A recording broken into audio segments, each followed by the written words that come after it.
Right, good afternoon and welcome to this roadcast, which today begins at the site of the Hemlock Stone, just here. A curious formation or structure, which I'm not going to go into right now. For this afternoon, I wish to talk about something that occurred to me in regard to Rishi Sunak's tweet, in which he stated that he was, on St. George's Day, he was proud to be English. Now, whilst Rishi Sunak may have been born in Southampton to Indian parents who were from East Africa, that doesn't automatically mean that he is English. If English is to be regarded as an ethnicity, then it's fair to state that Rishi Sunak is about as English as I am Chinese or Nigerian. In other words, not at all. Even if I'd been born in China, I would still clearly not be a Chinaman, for reasons which I would imagine are patently obvious. These days, of course, we are constantly being asked to provide our identity. But what is your identity? Who are you? And maybe I should issue a disclaimer at the start of this, namely to state that I'm not particularly interested in the hue or the colour of one's meat suit. The mark of the man is the character, and it doesn't really matter what the colour of your skin is. It's the spirit inside and the character that emanates from that through the body and demonstrates itself in the actions one takes in this realm. But to me, it's clearly fallacious and almost bordering on the piss take for Rishi Sunak to say he's proud to be English when he's from an international cadre, international family of international grifters. His parents may be from East Africa, but they're manifestly not East African. When you look at them, they're clearly of Indian stock. Or would you call it Asian, Southeast Asian stock. So to me, he's got some fucking brass neck to issue a tweet like that. Or he's actually, in the alternative, he's a bit of a fuckwit who's completely insensitive to the nuances of making claims like that, which, as far as I'm concerned, are just going to bring upon him ridicule, and rightly so, utterly nonsensical. But we live in a world in which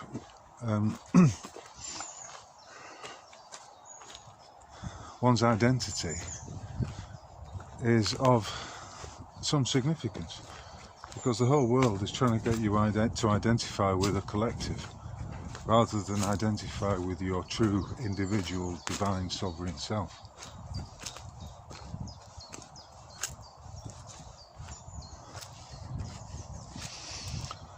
So I can forgive Rishi Sunak if he's simply too shallow to understand any of this, and you'd have to be pretty clueless to make such a statement in the first place, as far as I'm concerned.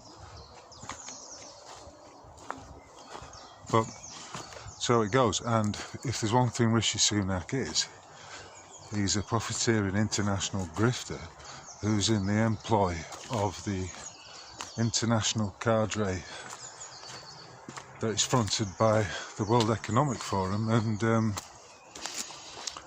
likes of Klaus Schwab and the rest of his nefarious ilk. Anyway, so Rishi Sunak is, as far as I'm concerned, a prize 8 category 1 pillock. And I think many people are waking up to that fact.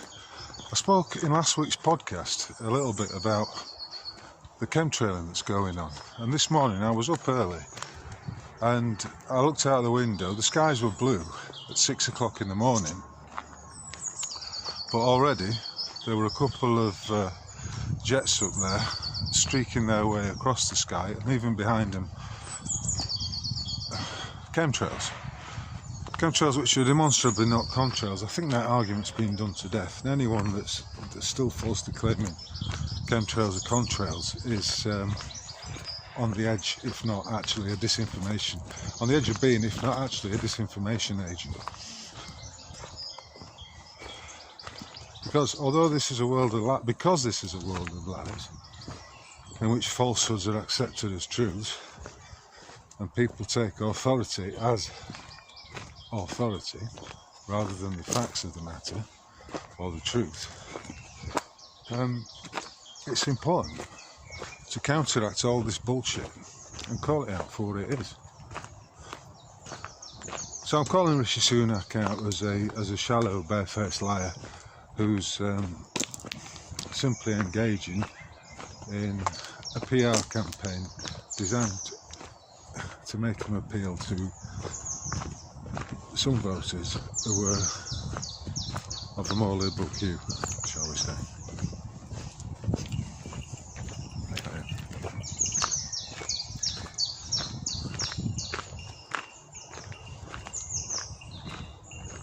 So on this subject, the identity is a very interesting one, because if you have done any research at all into what I'm going to call the name game, whereby the name on the birth certificate is capitalised as a mark of your incorporation into the UK corporation, then you'll understand how tedious it can be, but how the courts insist on playing that name game when you go into one of their venues of injustice. It's all a trick, it's all lies, it's all deceit. But from an early age, you're brainwashed into believing that you are that name. The register is taken in the classroom several times a day. You have to answer to that name. And so that becomes part of your ID, part of your identity. But it's been brainwashed into you. It's not really who you are. For you, unless I'm mistaken, a divine sovereign being who is not the name, not the body, and certainly not the corporate entity to which you've been attached, and to which the state attempts to, from which the state plunders you by way of unlawful taxation, charges, fines, extortion payments, you name it, it's all attached to your name. But what I want to talk about this afternoon is what happens if you ditch that name. There was a meme going out some years ago, which was, it's illegal to use the legal name. Now, if it was illegal, I don't think they'd let you do it. So I don't think, strictly speaking, that is the case. But from what is a lawful perspective, then I understand it completely. And also from a spiritual perspective, because, as I say, you are not the name. You are the divine soul that is walking around in your particular avatar, in this particular construct, at this given time. Now then, I don't know where the footpath goes here. I think maybe a right turn.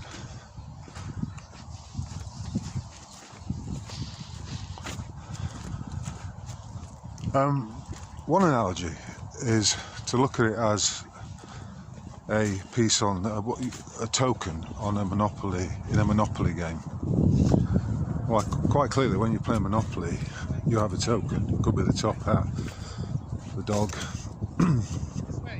the boat. But you know that is not you. It's just a token. It's a symbol that represents you in the game. And in that sense, your name, your legal fiction, is just that. It's a token through which you can move through the game. So you have a name which you're given at birth, and interestingly, you, as well as having a Christian name, you have what they call a surname. And surnames were not in common usage until relatively recently. I think it was in the 19th century when the various registration acts were used to more or less force people into taking on a surname. But you're not the name. And I've played these games in the court where you attempt to deny you the name. I mean, one way to do it is to state that you are the authorised representative to the name, because in the court they want you to take on the role of trustee to that particular incorporated name. It's nominal, all of it, but it's a subtle psychological ploy that is used to great effect by the state in order to, as I say, extort monies from people. But what if you came to the realisation that the true realisation that you are not that name, and you're not bound to take responsibility for it if you're not causing any harm or committing any crime, by which I mean causing someone harm and loss. You see, in my case, I go by the name Michael O'Dara. That is a nom de plume, if you like. It's not the given name Michael is, but the second name is not the given name I was provided with when my dad, interestingly, registered me to the state, to the Crown apparatus. So some years ago, after I've been through court for a number of matters, I realised that if I could, I wanted to put some distance, as it were, both psychological and legal, between the name I use in public and the name that is registered.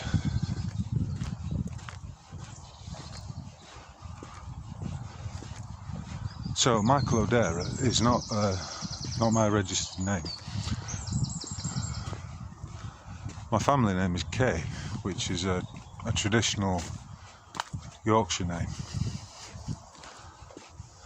of some longevity, but it doesn't really matter because I'm not the name. But I am firmly of the view because this is an individual journey.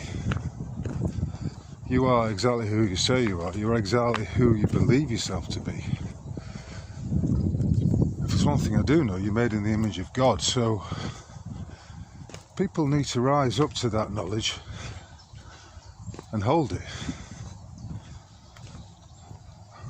For knowledge is power. And with it comes great strength, fortitude of character.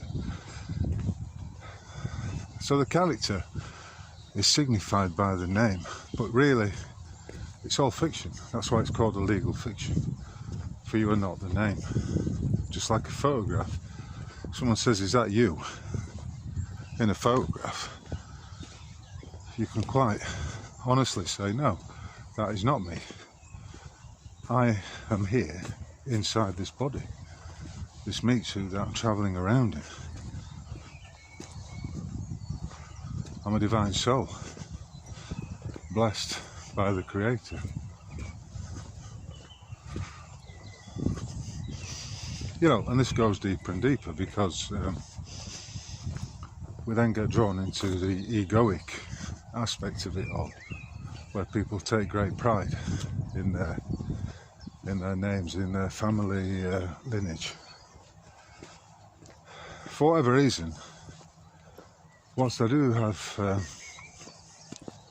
acknowledge my ancestral heritage, and I would, if pushed, describe myself as a Caucasian male. Sorry, I'm as someone inside a vehicle that is clearly Caucasian male and has an ancestry associated to the British Isles, that's not truly who I am. But the system, this satanic invert system that we have to operate within, is constantly attempting to bring you into the collective, to get you into a state of mind wherein you falsely believe you are the name.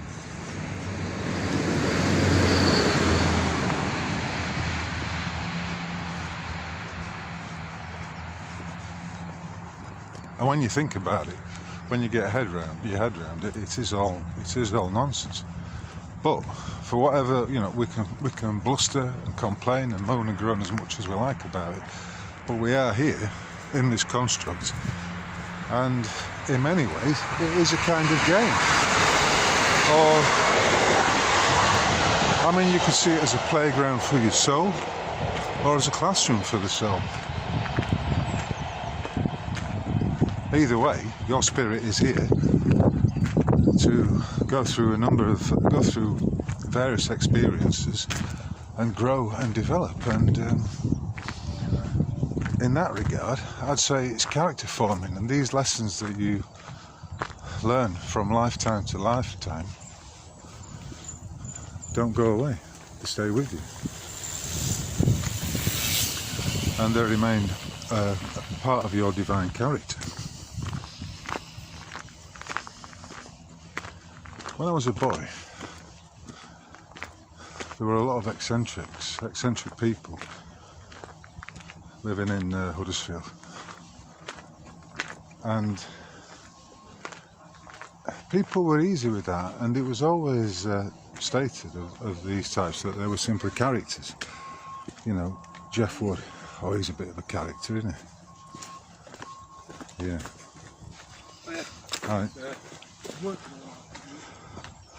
It's a bit busy on here today, as I've now joined the disused Nottingham Canal, which ran from Nottingham some 14 miles to Langley Mill.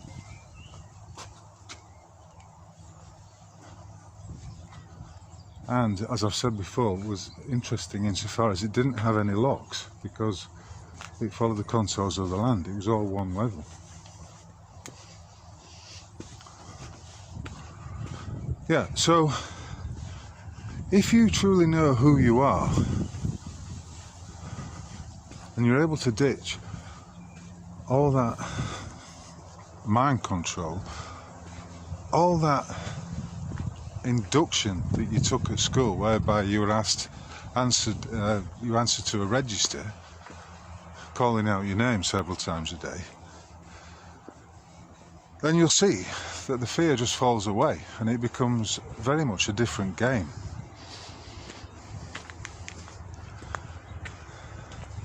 Sometimes I see it as a game, yeah. Other times I see it as a schoolroom or a classroom. But either way, all we're doing is developing our characters, our immortal characters, and we don't lose any of it. It stays with us on some level, even though we come in here with a complete memory wipe, so to speak. There are certain aspects of our characters that are divine and which are constant and remain with us throughout each incarnation.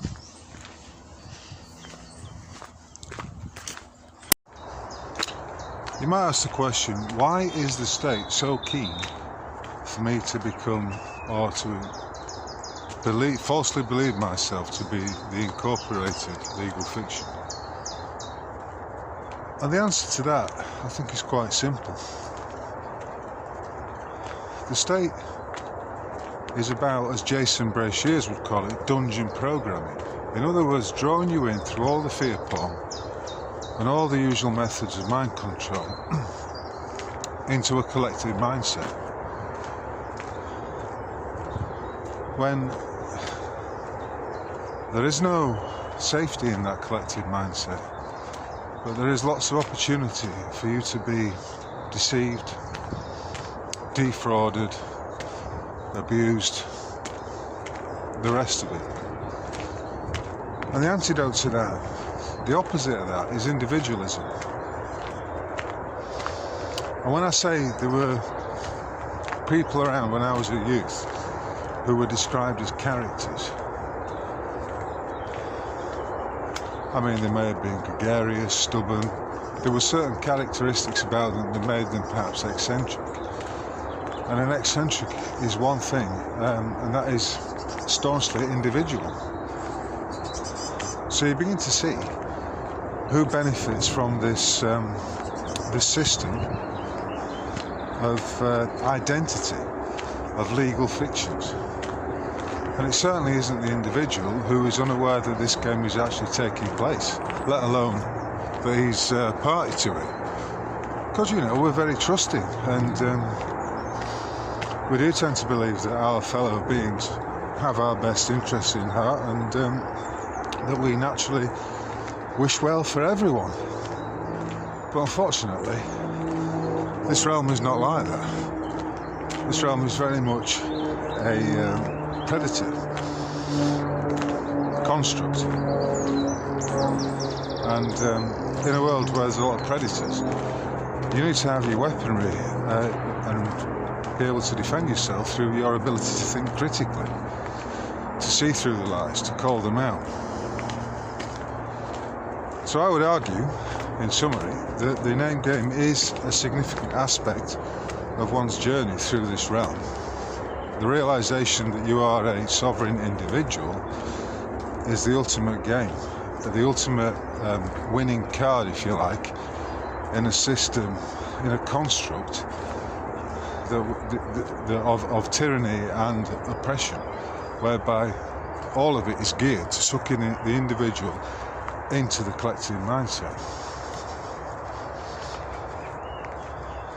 And from which, of course, you get such phrases as "it's for your own good," or "it's this secret is being kept secret for reasons of national security," when of course the opposite is the case. Notice how they call the benefit system one of social security. I would argue that there is no security to be had in the social, to be had in the collective mindset. For all power resides in the individual. And as I tell my young children,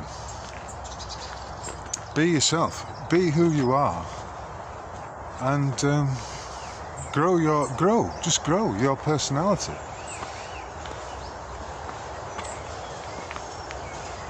And I think they understand that. I mean, they are young, but I don't recall being told that when I was a kid, to be myself and to be, you know, conscious that I was developing my personality. And although people did say certain experiences were what they call character forming, and that is certainly true,